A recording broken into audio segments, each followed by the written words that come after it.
సత్యమును జీవమును ఆధారము నీ వాక్యము నా త్రోవకు.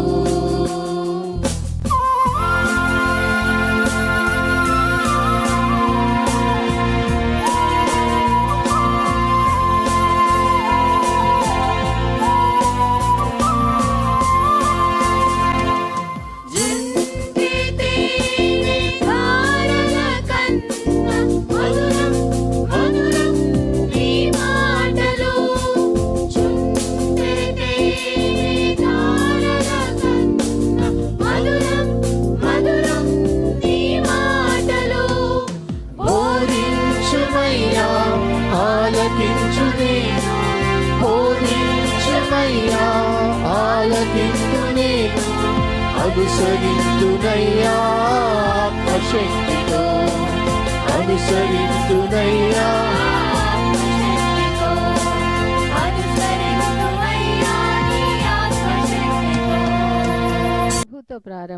ప్రభుతో ప్రారంభం అనే ఆధ్యాత్మిక అనుదిన ప్రార్థనా కార్యక్రమానికి ప్రేమతో మిమ్మల్ని ఆహ్వానిస్తూ ఉన్నాం. మన జీవితానికి ఆదియు ఆధారమునైనటువంటి ఆ దేవుణ్ణి మొదట మరణించుకున్నట్లయితే ఆ దినమంతయు ఆయన కృపాక్షేమములే మన వెంట వచ్చును. మొదట అవేకునే లేవగానే మరి నీతిసూరుడైనటువంటి ఆయనని చూద్దాం, ఆయన మనలనైన స్వరాన్ని మనం విందాం. మన జీవిత కాలం అంతయు ఆయన ఆశీర్వాదములు దీవెనలు మన మీద కుమ్మరించును. యెషయి 65:24 మనం చూసినట్లయితే వారికి ఈలాగున జరుగును, వారు వేడుకొనుక మునుపు నేను ఉత్తరం ఇచ్చేదను, వారి మనవి చేయుచుండగా నేను ఆలకించెదను. మనవి చేయుచుండగానే ఆయన మన మనవిని ఆలకిస్తున్నాడు. కాబట్టి మరి ప్రతి దినము కూడా ఈ యొక్క అనుదిన ఆధ్యాత్మిక కార్యక్రమంలో మనం పాల్గొన్నట్లయితే మన జీవిత కాలం అంతయు కూడా ఆయన మేలులను మనం పొందుకోగలము. ఆ నిత్యరాజ్యంలో వారసులుగా మనము జీవించగలం. రండి, ప్రభుతో ప్రారంభ కార్యక్రమంలో పాల్గొనండి, ఆత్మీయ మేలులు పొందండి.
ప్రియమైన దేవుని సంగమా, మరొక నూతన దినమును దేవుడు మనకు అనుగ్రహించాడు.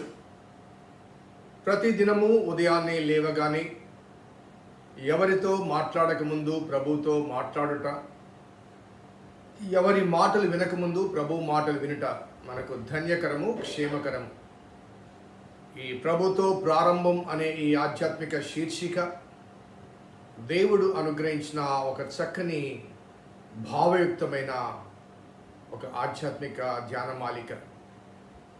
మరి అనేక మంది ఉదయాన్నే లేచి దేవుని వాక్యాన్ని ధ్యానం చేస్తున్న అనుభవాల బట్టి దేవునికి స్తుతులు చెల్లిస్తూ ఈ ధన్యతను మనకు దేవుడు అనుగ్రహించేందుకు దేవునికి స్తుతులు చెల్లిస్తూ మరొక నూతన దినం మరి ప్రభుతో ప్రారంభించుటకు దేవుడు అనుగ్రహించిన తరుణాన్ని బట్టి స్తుతులు చెల్లిస్తూ మీకు ప్రేమతో స్వాగతం తెలియజేస్తున్నాను. ప్రార్థన చేద్దాం. కృపగల దేవా, దయగల తండ్రి, మీ పాదములకు స్తోత్రము చెల్లిస్తున్నాం నాయన. నీ ఉచితమైన దయా సంకల్పాన్ని బట్టి మమ్మల్ని ప్రేమించి నీ లేఖనాల నుంచి అనుదినము అనుగ్రహిస్తున్న ఆధ్యాత్మిక సందేశాల బట్టి ప్రభాస్తుతులు చెల్లిస్తున్నాం. నీ వాక్యాన్ని ధ్యానం చేస్తుండగా అది మా వ్యక్తిగత జీవితాలకు అన్వయించుకుంటుండగా సరిచేయబడవలసిన అంశంలో అనేకం ఉన్నాయి ప్రభువా. వాటిని సరిచేసుకుంటూ ముందుకు సాగాలి. నీతో కలిసి నీ రాజ్యంలో మేము ప్రవేశించాలంటే నీ అడుగులో అడుగు వేసుకుంటూ మేము ముందుకు సాగాలి. కాబట్టి నీతి మార్గంలో నీవు నడుస్తుండగా ఆ నీతి మత్వమైన ఆ అనుభవాలు మేము కూడా కలిగి ఉండాలి కనుక ఆ మార్గాన్ని మీరు బోధిస్తున్నారని భావిస్తూ నీ వాక్యం వైపు తేరి చూస్తుండగా మీరే మాకు ఉపదేశం చేయమని మా రక్షకుడిని యేసు నామమున అడిగి వేడుకొంచున్నాం తండ్రి, ఆమేన్. స్నేహితులారా, నేటి కొరకు ఏర్పాటు చేయబడిన వాక్య భాగము గత 2 దినాలుగా ధ్యానం చేసిన వాక్య భాగమే సమూయేలు 2వ గ్రంథం 12వ అధ్యాయము 6వ వచనం. వాడు కనికరము లేక ఈ కార్యము చేసిన కనుక ఆ గొర్రె పిల్లకు ప్రతిగా 4 గొర్రె పిల్లని ఇవ్వాలని నాతానుతో అనెను. గతంలో మనము ఈ వాక్యాన్ని ధ్యానం చేస్తూ వచ్చాం. మరి దేవుడు దావీదును క్షమించిన అనుభవాన్ని జ్ఞాపకం చేసుకుంటూ క్షమించబడినప్పటికీ కూడా దేవుడు ఎందుకు శిక్షించాడో ఆ విషయాన్ని శనివారం నాడు మనం ధ్యానం చేశాం. ఎందుకంటే దావీదు పాప క్షమాపణ కోరకముందే, నేను పాపము చేసితిని అని చెప్పకముందే దేవుడు శిక్షను ప్రొనౌన్స్ చేశాడు. ఆ శిక్ష కూడా దావీదు నోట నుండి వచ్చిన మాట చొప్పున 1కి ప్రతిగా 4 అనే మాట చొప్పున మరి దావీదు ఆ శిక్షను భరించాల్సి వచ్చింది. ఆ శిక్ష గురించి క్లుప్తంగా నేను కొన్ని విషయాలు జ్ఞాపకం చేస్తాను. ఇది ధ్యానం కాబట్టి లోతుగా వెళ్ళలేము, కానీ వీటి గురించి బైబిల్ స్టడీలో తర్వాత కాలంలో లోతుగా వెళ్ళడానికి ప్రయత్నం చేద్దాం. సో ఈ 4 అంశాల్లో మొదటిది 12వ అధ్యాయం 10వ వచనంలో, నీ ఇంటి వారికి సదాకాలం యుద్ధము కలుగును. నీ ఇంటి వారికి సదాకాలము యుద్ధము కలుగును. అది దావీదు జీవితంలో ఒక్కొక్క అంశాన్ని జ్ఞాపకం చేసుకుంటున్నప్పుడు మరి చాలా బాధకరమైన అనుభవాల గుండా దావీదు ప్రయాణం చేశాడు. చాలా బాధకరమైన అనుభవాల గుండా దావీదు ప్రయాణం చేశాడు. 1 కాదు 2 కాదు, తన జీవితం ముగించేంత వరకు, ఆఖరికి తన జీవితం ముగించిన తర్వాత కూడా ఈ చేదును అనగా తన ఇంటి వారి మధ్య ఉండే ఆ సమస్య కొనసాగుతూనే వచ్చింది. క్లుప్తంగా చెప్పాల్సి వస్తే ఇమ్మీడియట్గా 13వ అధ్యాయంలో మరి దావీదు జ్యేష్ఠ కుమారుడు అమ్నోను మరి తామారును అనగా సొంత కజిన్, తన తల్లి కూతురు కాకపోయినప్పటికీ తన తండ్రి కూతురు అబ్షలోము సోదరి తామారును ఆయన మోహించి ఆమె కొరకు ఆయన దిగులు పడి అక్కడ యెహోనాదాబు అనే ఒక వ్యక్తి యొక్క ఆ సలహా మేరకు, ఇతని గురించి రేపు మనం మాట్లాడుకున్నాం, ఆ సలహా మేరకు మరి ఒక కుట్ర పన్ని ఆమెను పిలిపించుకొని బలవంతంగా ఆమెతో శయనించి, అదే రీతిగా ఆమెను ద్వేషించి, ఆ 14 వచనం చూడండి, అతడు ఆమె మాట వెనుక ఆమెను బలవంతము చేసి అవమానపరిచి ఆమెతో శయనించెను. అమ్మోను ఇలాగ చేసిన తర్వాత ఆమె ఎడల అత్యధికమైన ద్వేషం పుట్టి, అది వరకు ఆమెను ప్రేమించినంతటి కంటే అతడు మరి ఎక్కువగా ఆమెను ద్వేషించి లేచిపోమని ఆమెతో చెప్పగా. సో ఇంకా వివరాలు చాలా ఉన్నాయి, కానీ సో సొంత బిడ్డల జీవితంలో ఈ చేదు బహుశా ఈనాటి కాలంలో అది ఊహించడానికి కూడా అవకాశం లేని ఒక భయంకరమైన అనుభవం. దావీదు జీవితంలో బిడ్డను కోల్పోవడం అనగా బెత్షెబా దావీదుల యొక్క మొదటి ప్రథమ సంతతి. సో అదే రీతిగా ఇక్కడ వారిద్దరి మధ్య ఈ సమస్య కలగడం, మరి ఆ విషయం తెలిసిన తర్వాత ఆ తామారు యొక్క సోదరుడైన అబ్షాలోం మరి తాను ఒక కుట్ర పన్ని రాజకుమారులందరినీ విందుకు పిలిచి, మరి అదే అధ్యాయంలో మనకు చివరి భాగం మనకు కనబడతాయి, విందుకు పిలిచి వారు ఆ విందులో ఉన్న సందర్భంలో అబ్షాలోము తన సేవకుల ద్వారా అమ్నోనును చంపి పగ తీర్చుకుంటాడు. సో నీ ఇంటి వారికి సదాకాలం యుద్ధము కలుగును.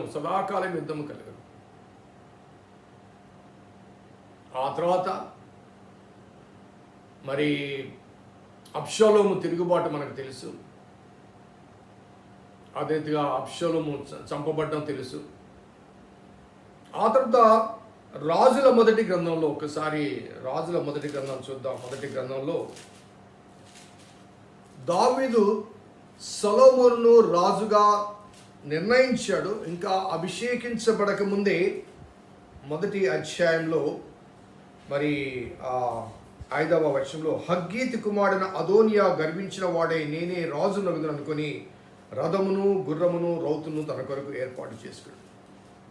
సో దావీదు సొలొమోనును నిర్ణయించుకుంటాడు. సొలొమోను పట్టాభిషేకము కాకముందే మరి దావీదు మరొక కుమారుడు, ఆ కుమారుడు గురించి 2వ సమూయేలు 3వ అధ్యాయంలో హెబ్రోన్లో దావీదుకు పుట్టిన ఆ కుమారుడు గురించి వ్రాయబడ్డ మాట 4వ వచనం 2 నుంచి చదువుతాను. హెబ్రోన్లో దావీదుకు పుట్టిన కుమారుడు అమ్నోను, ఇతను జ్యేష్ఠ కుమారుడు. మరి అతను తామారును మోహించి అబ్షాలోము చేత చంపబడతాడు. అదే రీతిగా కిలియాబను 2వ వాడు, కర్మెలీయుడు నాబాలు భార్యకు అబీగయీలు పుట్టెను. 3వ వాడు అబ్షాలోము, మనకు తెలుసు, ఇందాక మాట్లాడుకున్నాం. అబ్షాలోము మరి ఆ మొదటి వాడిని చంపడం, అమ్మను చంపడం, తాను కూడా తర్వాత కాలంలో చంపబడతాడు. అదే రీతిగా 4వ వాడైన అదోనియా హగ్గీతు వలన పుట్టెను. 5వ వాడైన షెపత్య, అనగా ఒక విధంగా చెప్పాలంటే సొలొమోను కన్నా పెద్దవాడు కాబట్టి, జ్యేష్ఠుడు కాబట్టి, తను ఆ తర్వాత రాజుగా తాను యోగ్యునని భావించి తనకు తానే సెల్ఫ్ డిక్లరేషన్ చేసుకుంటాడు. ఆ విషయం తెలిసిన తర్వాత సొలొమోను పట్టాభిషేకం అయిన తర్వాత సొలొమోను దగ్గర అతను క్షమాపణ కోరుతాడు.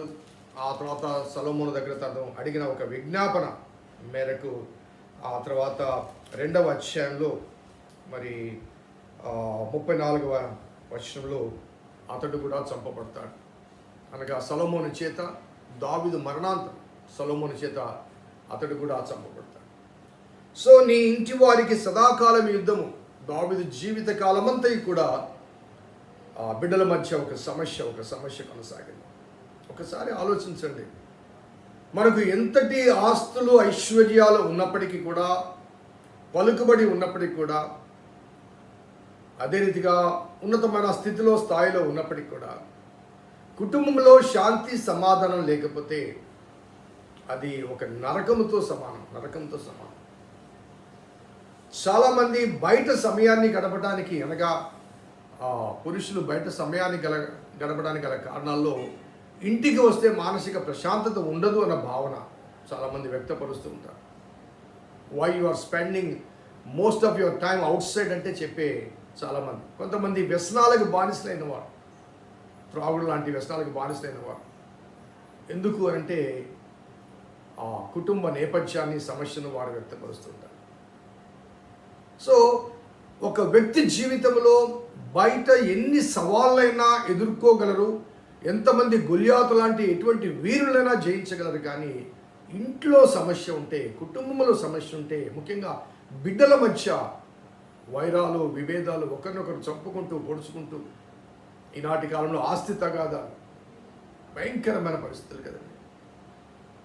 అటువంటి అనుభవాలు దావీదు జీవితంలో ఎటువంటి వేదనకర అనుభవాలు కనిపించాయో ఒకసారి మనం జ్ఞాపకం చేసుకోవచ్చు. అలాగే 11వ వచనంలో నీ ఇంటి వారి మూలముగానే నేను నీకు అపాయం పుట్టింతును అంటాడు. నీ ఇంటి వారి మూలముగానే నేను నీకు అపాయం పుట్టింతును అంటాడు. మనకు తెలుసు మరి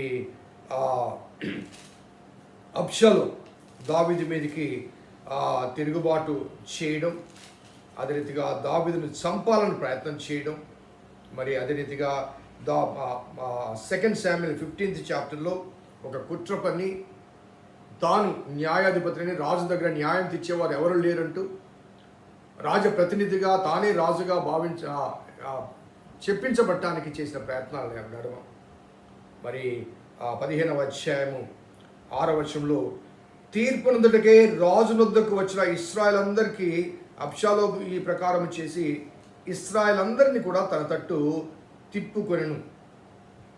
అలాగే 9-10లో 10వ వచనంలో అబ్షాలోము మీరు బాకానాదం విన్నప్పుడు అబ్షాలోము హెబ్రోన్లో ఏలుచున్నాడని కేకలు వేయడని చెప్పుటకై ఇశ్రాయేల్ గోత్రములన్నిటికీ వేగుల వారిని పంపాను. సో ఆ రీతిగా అతను బ్రతికి ఉండగానే, అనగా దావీదు ఇంకా రాజుగా ఉండగానే అబ్షాలోము తాను రాజుగా ప్రకటించుకుంటాడు. ఈ విషయం తెలిసిన తర్వాత, దావీదుకు తెలిసిన తర్వాత అబ్షాలోమును పిలిచి మందలించలేని బలహీనుడిగా మారిపోతాడు. ఆ దావీదు రెస్పాన్స్ ఎలా ఉందో చూడండి. 14వ వచనంలో దావీదు యెరూషలేమునందు తన సేవకులందరికీ ఇలాగ ఆజ్ఞించెను, అబ్షాలోము చేతిలో నుంచి మనము తప్పించుకుని రక్షణ పొందలేము, మనము పారిపోదము రండి. అతడు హఠాత్తుగా వచ్చి మనల్ని పట్టుకొనకయు మనకు కీడు చేయకయు పట్టణమును కత్తివాత హతము చేయక ఉన్నట్లు మనం త్వరగా వెళ్ళిపోదము రండి. Let us run away. అబ్షాలోము చేతి నుంచి మనం తప్పించుకోలేము, అతడు మనందరినీ చంపేస్తాడు. ఈ మాట ఎవరు మాట్లాడుతున్నాడు? దావీదు మాట్లాడుతున్నాడు. సో నీ ఇంటి వారి మూలంగానే నీకు అపాయము పుట్టింతును. ఆ తర్వాత 17వ అధ్యాయం మనం గమనిస్తే దావీదు అలసటగా ఉండి బలహీనంగా ఉన్నాడు కనుక అతని మీద పడి అతని బెదిరించేలా అతడు తన యొద్ద నుంచి జనులందరూ పారిపోదురు, రాజును మాత్రం హతము చేసి జనులందరినీ నీ తట్టు తిప్పెదను, నీవు వెదకు మనిషిని నేను పట్టుకొనగా జనులందరూ వచ్చి నీతో సమాధాన పడదురు కనుక నీ చిత్తమైతే నేను 12,000 మందిని ఏర్పరచుకొని పోయి ఈ రాత్రి దావీదును తరిమి పట్టుకుందని అహీతోపెలు అబ్షాలోముతో చెప్పగా ఈ బోధ అబ్షాలోమునకు ఇశ్రాయేలు వారి పెద్దలందరికీ యుక్తముగా కనబడెను. దావీదును చంపేస్తాను అని చెప్తే ఆ మాట అబ్షాలోమునకు యుక్తముగా కనబడింది. చూడండి, ఆ బిడ్డలు తండ్రి మీద తిరుగుబాటు చేయడం కానీ, ఆ తండ్రి పారిపోవడం కానీ, తండ్రి యొక్క బలహీనత, ఆ కన్న తండ్రి యొక్క బలహీనత, కుమారుని యొక్క ద్రోహం కానీ, ద్వేషం కానీ, లేకపోతే తిరుగుబాటు కానీ, ఇవన్నీ కూడా దావీదు జీవితంలో నీ ఇంటి వారి మూలముగానే నేను నీకు అపాయం పుట్టింతును.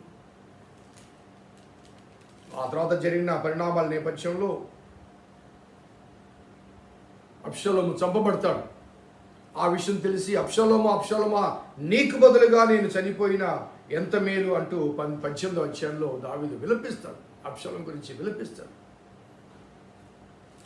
సో చాలా భయంకరమైన అంశాలు మరి కనబడుతున్నాయి. అదే రీతిగా 3వ అంశము, నీవు చూచుచుండగానే నేను నీ భార్యలను తీసి నీ చేరు వారికి అప్పగించదు. నీవు చూచుచుండగానే 4వది కూడా జ్ఞాపకం చేసుకుంటే పగటి యందు వాడు వారితో సైనించను. నీవు రాత్రి వేళ చేశావు, చీకట్లో చేశావు, వాడు పగటి యందు చేస్తాడు. 16వ అధ్యాయం చూడండి, 2 Samuel 16th chapter 20వ వచనం. అబ్షాలోము అహితోపేలుతో మనము చేయవలసిన పని ఏదో తెలుసుకుంటే ఆలోచన చేతం రమ్మని అనగా, అహితోపేలు నీ తండ్రి చేత ఇంటికి కావలి ఉంచబడిన ఉపపత్నుల యుద్ధకు నీవు పోయిన ఎడల నీవు నీ తండ్రికి అసహ్యుడవైతివని ఇశ్రాయేలుందరూ తెలుసుకుందరు. అప్పుడు నీ పక్షముగా ఉన్న వారందరూ ధైర్యం తెచ్చుకుందరని చెప్పారు. కాబట్టి మేడ మీద వారు అబ్షాలోమునకు గుడారం వేయగా ఇశ్రాయేలందరికీ తెలియనట్లుగా అతడు తన తండ్రి ఉపపత్నులను కూడెను. పట్టపగలు మేడ మీద గుడారం వేయగా ప్రజలందరూ చూచుచుండగా అందరి సమక్షంలో గుడారం వేయగా నీవు రాత్రి వేళ చేశావు, నీ కుమారుడు ఏం చేశాడు? పట్టపగలు. సో దేవుడు చెప్పిన మాట, నీవు చూచుచుండగానే నేను నీ భార్యను తీసి నీ చేరు వారికి అప్పగించాను. అబ్షాలోము తరుముతున్నప్పుడు ఈ ఉపపత్నులను ఆ రాజమందిరంలో ఉంచి దావీదు పారిపోతాడు.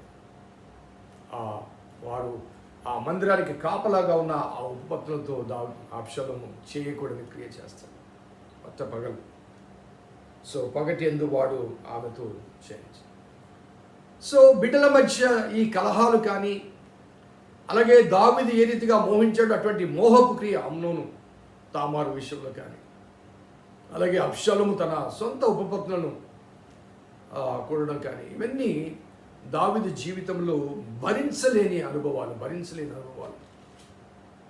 సో మనం కేవలము దావీదు నేను పాపము చేసి అనగానే దేవుడు క్షమించేశాడు, వదిలేశాడు అని ఆ 51వ కీర్తన మాత్రమే ధ్యానం చేస్తున్నాం. కానీ దావీదు ఈ లోకములో బ్రతికి ఉండగానే ఆయన నరకాన్ని అనుభవించాడు.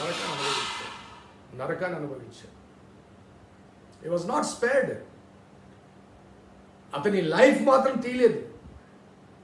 బహుశా నేను అనుకుంటాను అతడు చనిపోయి ఉంటే, అనగా నిశ్చయముగా ఈ కార్యం చేసిన వాడు మరణపాత్రుడన్న రీతిగా దావీదు చనిపోయి ఉంటే ఇంతటి నరకము తన జీవితంలో కలిగి ఉండేదే కాదు, నేను అనుకుంటాను అలా. కానీ దావీదు ఈ శ్రమ అనుభవం గుండా, అనగా శ్రమను స్వాగతించి, శిక్షను స్వాగతించి, శిక్షను భరించి, ఆ శిక్షను సహించి వాటి గుండా ప్రాణమై తాను చేసిన ఆ పొరపాటుకు తగిన ఆ శిక్షను తాను భరించి దేవుని చేత అక్కడ తీర్పు లేకపోతే అక్కడ శిక్షను తప్పించబడ్డాడని భావించడానికి ఒక అవకాశం కలుగుతుంది. స్నేహితులారా, మరి ఏ రీతిగా అయినప్పటికీ కూడా దేవుడు ఎవరిని ఏ రీతిగా విడిచిపెట్టడండి. దావీదు విషయంలో మరి సౌలును శిక్షించిన దేవుడు దావీదును ఎందుకు రక్షించాడు అంటే, దావీదు జీవితంలో ఆ శ్రమను అనుమతించాడు దేవుడు.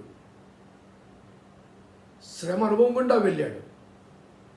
నా కృప విడిచిపోదని ముందుగా మాట ఇచ్చాడు. కాబట్టి ఆ మాట చొప్పున దావీదు జీవితంలో ఈ శిక్ష అంతా కూడా క్రమశిక్షణకు సాదృశ్యంగా, ఆ శిక్ష నుంచి అక్కడ శిక్ష నుంచి తప్పించబడటానికి సాదృశ్యంగా దేవుడు అనుమతించినవి కావచ్చు. మరి దావీదు భరించగలిగాడు. అదే మన జీవితంలో అయితే ఒకసారి ఆలోచించండి. మన కుటుంబాల్లో ఇటువంటి సమస్యలు, ఇటువంటి కష్టాలు, ఇటువంటి అసమాధానాలు, ఆస్తి తగాదాలు, ఒకరితో ఒకరు గొడవలు, కొట్లాటలు. నాకు తెలుసు చాలా కుటుంబాలు. ఒక కుటుంబంలో శుభకార్యం జరుగుతుందంటే 2 కుమారులు, 2 కుమార్తెలు, 4 బిడ్డలు ఉంటే ఒకరు వస్తే ఒకరు రారు. ఎందుకంటే వారికి వీరికి పడదు కాబట్టి. ఈ మధ్య ఒక గృహంలో 3 దినాలు కార్యక్రమం అయితే 3 దినాల్లో మొదటి దినం ఒకరు వచ్చారు, రెండో దినం ఒకరు వచ్చారు, మూడో దినం మరొకరు వచ్చారు. ఎందుకంటే ఆ ముగ్గురికి మధ్య సంబంధాలు లేవు కాబట్టి. సో అందరితో కలిసి తల్లిదండ్రులు ఆ సంబరాన్ని, ఆ సంతోషాన్ని పంచుకోలేని దుస్థితి. చాలా బాధాకరమైన అనుభవాలు. దావీదు జీవితంలో దేవుడు అనుమతించినవి, దావీదు చెప్పిన మాట చొప్పున 1కి ప్రతిగా 4 కాబట్టి బత్సబా విషయంలో చేసిన ఒక పాపము, ఓరియాను సంహరించే అనుభవం, వాటి నేపథ్యంలో 4 రెట్లు శిక్ష దావీదు అనుభవించాడు. ప్రార్థన చేద్దాం. కృపగల దేవా, దయల తండ్రి, మీ పాదములకు స్తోత్రము చెల్లిస్తున్నాం నాయన. ప్రభా, తలంచుకుంటేనే భయం వేస్తుంది ప్రభా. ఇక ఎన్నడూ ప్రభా అటువంటి పాపపు జోలికి వెళ్ళకూడదు అన్న ఆ భావన ప్రతి వ్యక్తి జీవితంలో, ఈ మాటలు విన్న ప్రతి వ్యక్తి జీవితంలో కలుగుతుంది, కలగాలి కూడా. ఎందుకంటే అటువంటి శిక్ష నరకం కన్నా భయంకరమైన శిక్షగా, బ్రతికుంటూనే చావును చవిచూసిన శిక్షగా భావించబడుతుంది. దావీదు జీవితంలో కలిగిన ఈ అనుభవాలు మాకు గుణపాఠము కాబట్టి మా జీవితాన్ని కూడా సరిచేసుకోవటానికి అటువంటి పాపభూయిష్టమైన జీవిత అనుభవాలు మాలో ఉంటే ప్రభా దూరపరిచి నీకు యోగ్యమైన రీతిగా మేము జీవించటకు మీ కృప దయచేయమని వేడుకుంటూ మా రక్షకుడైన యేసు నామమున అడిగి వేడుకొంటున్నాం తండ్రి. ఆమేన్. తండ్రి, కుమార పరిశుద్ధాత్మ త్రియేక దేవుని దీవెన ఈ వాక్యం విన్న బిడ్డలకు, వాక్యాభిలాషులకు సదా తోడైనను కాక. ఆమేన్. God bless you. దేవుడు దీవించును కాక.